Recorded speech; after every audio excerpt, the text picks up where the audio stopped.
what's up? Welcome to Project Freelance. My name is Kay Nagonio, and I am your host here on this podcast all about freelancing. This week on the podcast, I am joined by the amazing Elizabeth Rajchart. She is a disabled, chronically ill photographer who is still kicking ass in the photography world. She specializes in drag photography, boudoir photography, and something she likes to call disability power portraits. We're going to be talking a whole lot about how you can get out of your house and start chasing your dreams and starting your own freelance business. This podcast is going to help you out. It's going to inspire you to get out of your house, get off your butt, and go get that money, kid. Cool. But before we get into this podcast, we have an advertisement because I have a book out. It's called No Tracers, an Urban Explorer's Diary. And I like to make these little ads to plug in here to the podcast, to plug onto social media, to, help sell some books. Books are a long, painstaking process of creating and compiling imagery. And I have taken the time to create and compile some awesome imagery. And so I hope you guys enjoy this ad. Everyone knows about this place, but few have stepped foot on its soil since its abandonment, which is what makes it so unique. This place was opened several times between the 80s and 90s, but in 2000 it filed for bankruptcy after one of its employees was crippled in an accident in the park, and they settled for $4.4 million in damages. It's so interesting to see what people leave behind. For example, the sunglasses rack was left here, and I had to take the opportunity to take a photo with a pair of sunglasses on this rack, sitting in an abandoned, destroyed room. I've skateboarded in the lazy river, and it's quite the skate. If you start up by the kids' slides and hit the ramp into the river, you will fly through the park. Urbex tip: bring a skateboard when you can. It will help you maneuver through buildings faster, and it can really add to the dynamics of your filmmaking, or it can serve as a prop for your photos. It could even become the subject for your shoot. Abandoned locations make for some of my favorite backdrops. It's like a set I didn't have to build. As a documentarian, I think the real-life aspect of urban exploration is what appeals most to me. No Tracers, an Urban Explorer's Diary at justtheletterk.com/no tracers. Use code SPOOKY2019 for 10% off your order.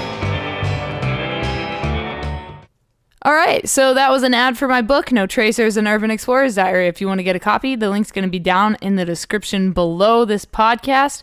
But without further ado, we're going to jump right into it. If you guys do like this episode at any time, do me a favor and give it a 5-star rating and leave it some feedback. It helps the podcast grow on the platform you are listening to it on, and it helps us reach more people. All right, Elizabeth, please introduce yourself and what you do to the audience. My name is Elizabeth Rajchart, and I am a photographer. I specialize in performance photography, boudoir, commercial fashion, and my passion is disability portraiture, what I call disability power portraits and disability boudoir. So let's talk about, first of all, how did you get into photography in the first place? All right, so I'm a disabled photographer. I have a chronic illness. I use a wheelchair. And how I got into photography was I was stuck at home a lot because of my illness. And to pass the time, I picked up a camera and started mostly shooting my cats, actually, taking lots of photos of them. And I realized I had a bit of a knack for it, and I enjoyed it a lot. And so eventually I started moving on to taking photos of friends, and eventually, I got invited to a drag show in April 2017, and that was my first performance I ever photographed, and I absolutely just fell in love with it, and the rest just kind of evolved from there. So let's talk a little bit about, you bring something different to the table of photography. You are in a wheelchair. What challenges have you faced? Like, what have you had to overcome in dealing with that? I started using the wheelchair a year ago, and before that I had health issues, and the wheelchair has just helped me so much. And some challenges I have faced, definitely accessibility. A lot of venues for concerts and shows and even studios aren't accessible, so I have to really advocate for myself and learn um, how to adapt to my surroundings. I also have to shoot from different angles than I used to be able to shoot from. When I first started performance photography, I was kind of known for being all over the place. I would stand on tables in the club for the drag shows. I would stand on tables. I would hang off of cages, go underneath tables. One person once told me I was as much fun to watch as the performers, and it was really difficult to become so limited in my abilities and, well, not my abilities, but my mobility.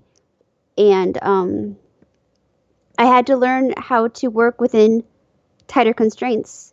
I've also had to learn how to stand up for myself a little bit more.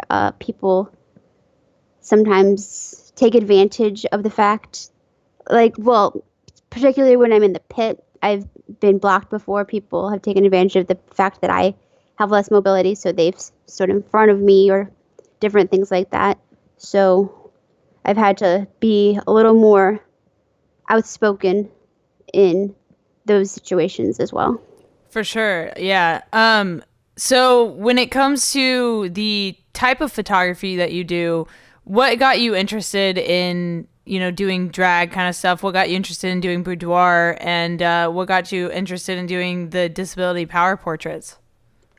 Well, the drag stuff, like I said, I was invited by a friend, and she just she was a photographer as well, and just, I don't know, what I like about drag performance photography is it's capturing something that can never be recreated, no matter how hard you try. That one moment in time will never happen again, and I think that's kind of magical.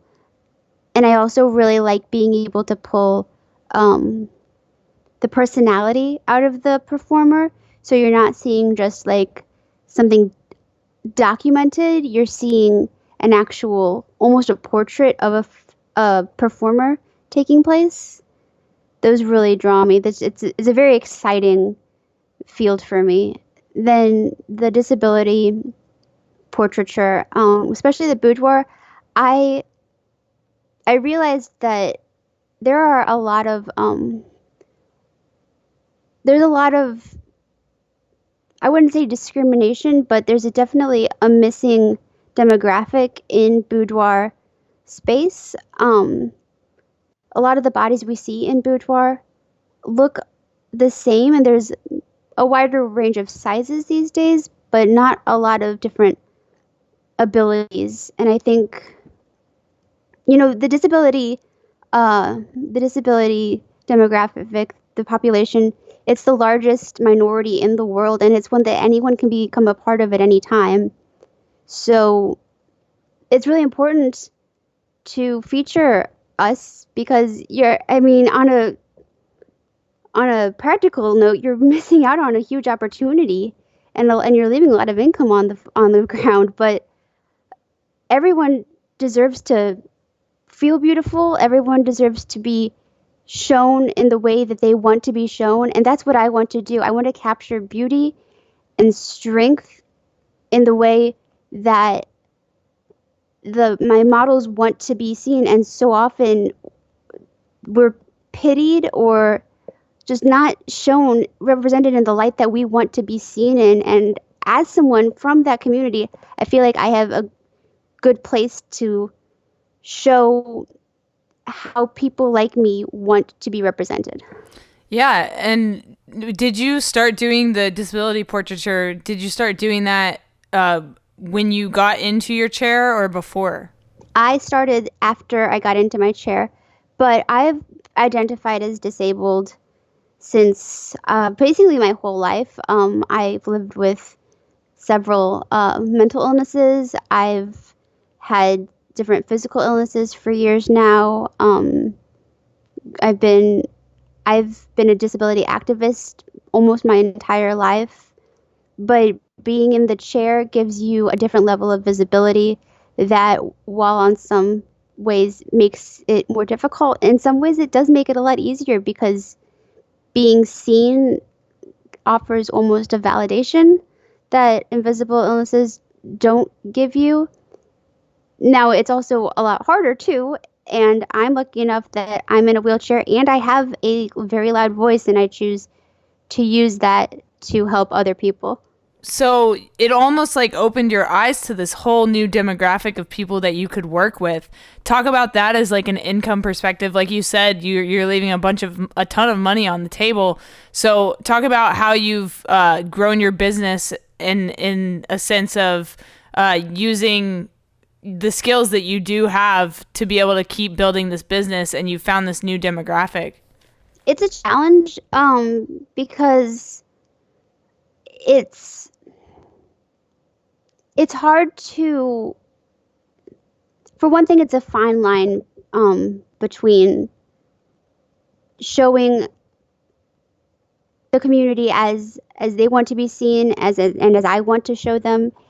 And I mean, I'm doing this for my community, but in marketing, I have to have my work be shown for people to see it. And I often am concerned about how the able-bodied audience is viewing my work, because there's a whole problem with inspiration porn, things like that, and it's I don't want my images to be viewed by able-bodied people as an inspiration for them. It's supposed to be inspirational for my community.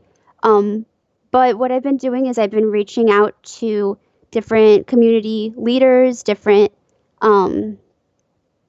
adaptive athletes, different adaptive models in my area, and just, I don't know, trying to get people to help me build my portfolio. And it's starting to take off. It's starting to get a lot of attention, and I have some amazing plans for it, so I'm really excited. So talk about some of the specific projects you've done with people that you've really enjoyed being a part of. I have done a couples shoot with a woman who has EDS. I hope I'm pronouncing this correctly. Ehlers-Danlos syndrome, and is also a below-the-knee amputee and is also deaf. And she was with a non-binary person who had a spinal cord injury and uses a wheelchair.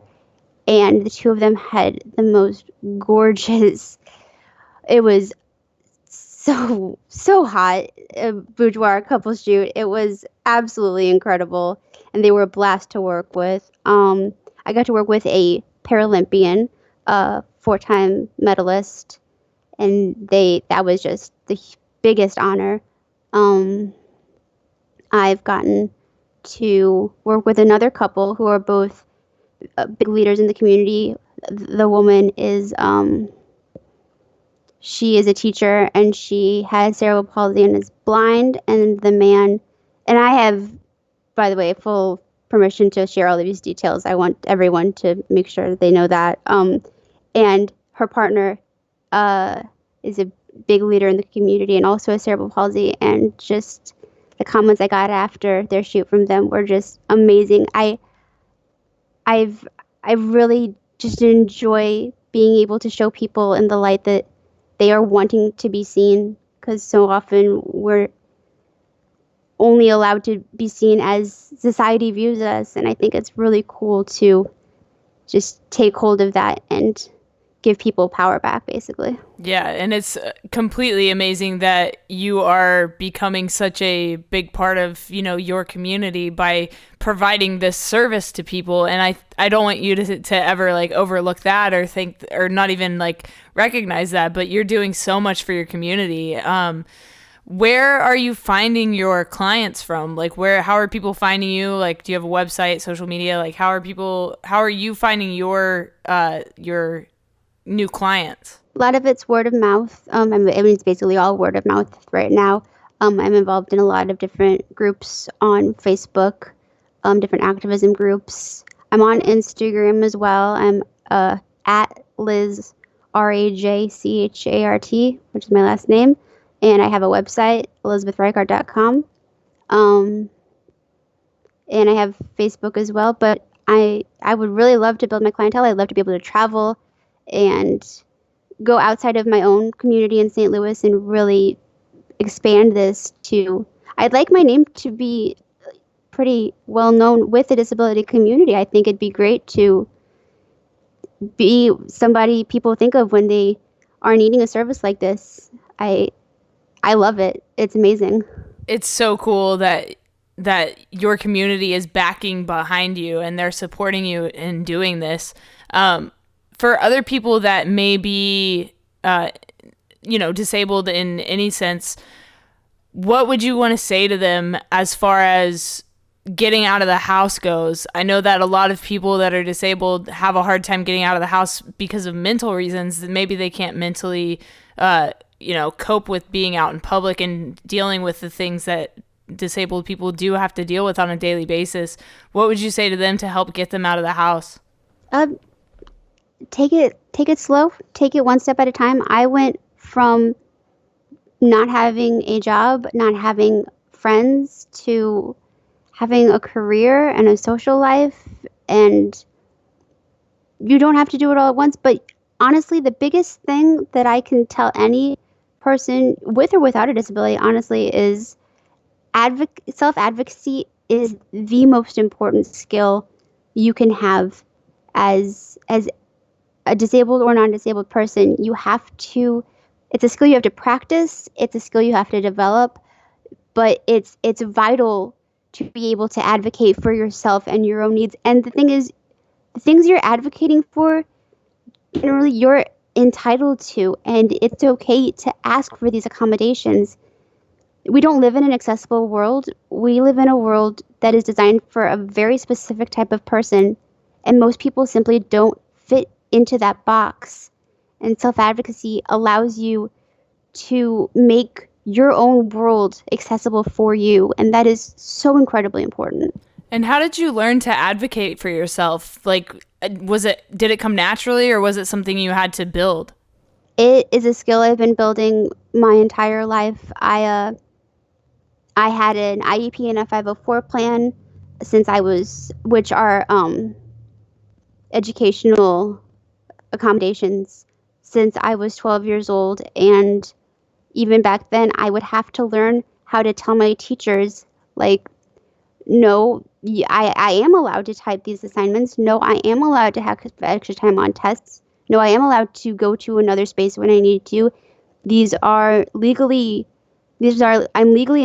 entitled to these accommodations, and you are required to give them to me. So as a 12-year-old, having to talk to adults like that is very scary, but it served me well, because now I can go to owners of major venues and tell them and advocate for my own needs in the workplace. So what are some of those needs in the workplace that you've had to ask for? I've had to make sure that there's enough space for me in the pit with my wheelchair. I've mid-show had to see if I could go up into different areas. Now some of these aren't like actually legally entitled, but it helped having that experience to be able to ask for them. So like once I was in the pit and I saw that there was a platform in front of me, and I was very nervous about it, but I just went for it. And it was a videographer platform, and I was just like, hey, can I come up there with you? Because I, down here in this chair, cannot see the stage. And he was like, sure. And so he just let me go up there. I talked to the photo director after, and we were able to come up with a place above everyone else, like above the soundboard that I was able to shoot from, so that I just had more of an even playing field with everyone else. I'm also able to bring a personal assistant with me to shows to help with mobility, be there in case I have any falls or whatever, and help carry my equipment. It's been incredibly helpful. This was the first full season that I've had someone helping me, and everyone's been super accommodating. And part of that is because I'm able to clearly ask for what I need. Exactly. And so getting the assistant, talk about how that's changed your game overall. I mean, just being able to have another person, I can only imagine how much more helpful that is. But yeah, just talk a little bit about the perks of having an assistant, because even able-bodied people, even I want an assistant, you know. I'm a small person. I weigh like 110 pounds and I'm out here carrying 65, 70 pounds of gear. And sometimes I just like wish I could just have an assistant to carry my backpack or, you know, help with the load. So talk about having an assistant and the perks of that. It's been really nice. I usually use one of my partners as my assistant, and they make sure I can get through the barricade to get into the pit. They make sure that they're there to help swap things out for me faster, because sometimes my neuropathy kicks in my hands and I'm unable to work as fast as I'd like to. They carry my stuff because like I might just get very weak after shows. And since having an assistant to help me, and they also have the pass so they can like help me in and out of places, in and out of the car, things like that, I've gotten much less sick after shows. There was a huge problem with me getting sick for days after shows, and that has been much less of an issue now that I can bring someone with me and have them help me out. Yeah, just dealing with that fatigue after a show, you know, everybody deals with that. And I mean, being somebody that has, you know, chronic illness, I don't want to keep saying like, I can only imagine, like, I don't want to like show pity, but I mean, it sucks. Like, I get that it sucks and we all deal with that stuff. So I think it's important that we talk about this kind of stuff. Have you dealt with being screwed over on any jobs, being told that, no, you can't do this, no, you can't go here? Have you ever dealt with that? Because I mean, personally, I've been screwed over by many a gig. And so that's something I like to talk about on this podcast because everybody deals with it.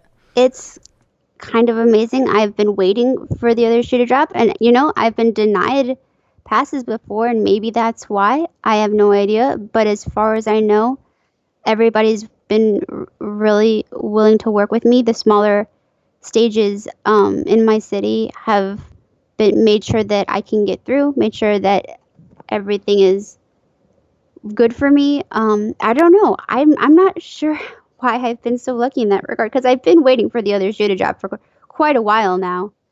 But no, everything has been, as far as I know, like I said, they don't tell you why you get rejected for show access, so I guess I don't really know, but I've never been told directly.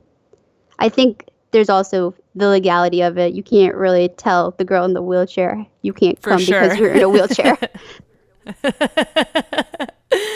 Yeah, I'm sure.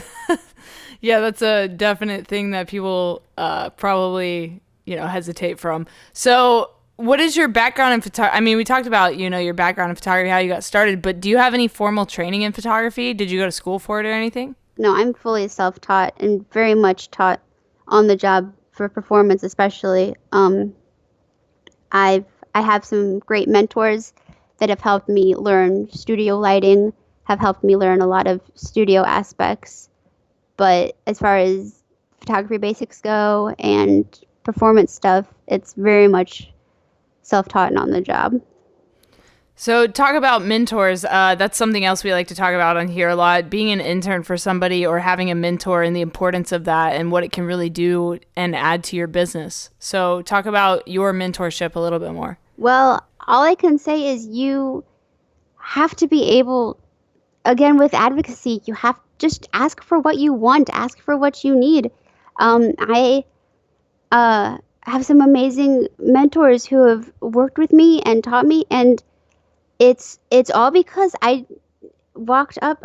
One of them actually is in charge of a pretty major company and workshop, and I got that mentorship by going up to him after he was done talking to hundreds of people and just saying, I have this idea. I think it's really great. I want your help with it. And he was like, okay, let's set something up.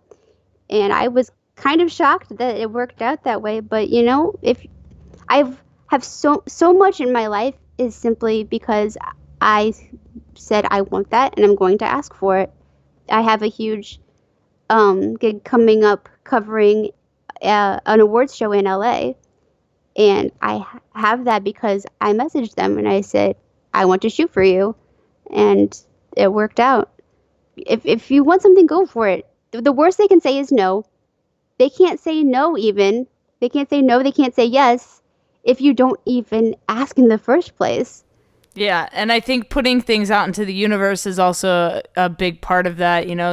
Saying you want something to somebody really can cement that idea into their heads. And I think it's important to, ask for what you want and what you need. Like you keep saying, it is so very important.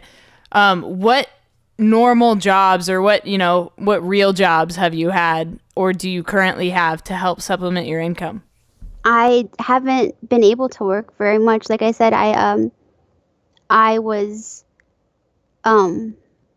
very sick for quite a while, and I've done retail. Let's see, I've done mostly retail. Yeah, I would love to have. Sometimes I would love to just have a regular office job, just because I feel like there are things that I've missed out on because I've been sick. But I don't know. I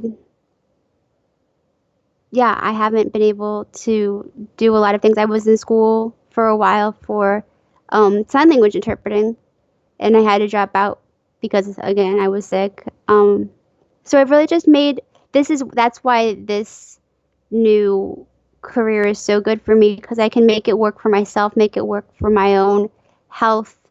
Um, it's something totally different that's does something that I've never been able to do before, which is just be independent and have a career. Yeah, and you can make your own hours, pick your own jobs. Like, I mean, and photography is such a great gig for people that really want to take control over what they do and what they love to do. So talk about some of your influences, some other photographers you look up to. Mick Rock, for sure, is a huge influence of mine. I think he's absolutely spectacular. A lot of them, though, I just find on Instagram. I just, look for what's happening now. I don't have a huge list of people I can necessarily reference other than Mick Rock, because I'm kind of obsessed with Mick Rock. But yeah, I'm more inspired by, I don't know, things that I just come across. I don't know if I have any names I can pull. I have a lot of great photographers in my own circle that I'm inspired by. A lot of my own friends are very inspiring to me. A lot of people that I share the pit with frequently are very inspiring to me. So what are some projects you have that are coming up, or personal projects that you want to do for yourself? Oh, for myself? Yeah. Do I have time for personal projects right now? um, I I I'm entering some awards that I'm not fully up for talking about right now, but they're more highlighting the disability community once more. Some focus on disabled parents, some focus on some more disability boudoir aspects. Yeah, I don't have any huge projects in the works, but one thing that I don't know, I would love to be able to just shoot more of the community. I think that getting some more athletic portraiture would be incredible. Working with some more Paralympians would be absolutely phenomenal. Yeah, those are some bigger dreams of mine. And what camera are you shooting on right now? What lenses do you like to use? What is your gear list? I shoot with a Canon 5D Mark III. Her name is Veronica. She I've had her since 2017. I really love my Sigma 35. I just got a Tamron 7200 that I really love. And I also have a 50 millimeter that I use a lot too. What is something you know now that you wish you knew when you started photography? Let me think about that one. Your style will always be developing and changing. And while it's important to establish a style, it's important to allow space to let that grow as well. And I would love to have known that you how do I word this properly? You'll never know everything, but you know more than you give yourself credit for. For sure. Yeah. I think you're right. I think people often put themselves down and they don't give themselves the credit where it's due. And I think that, we do know a lot more than we think we do.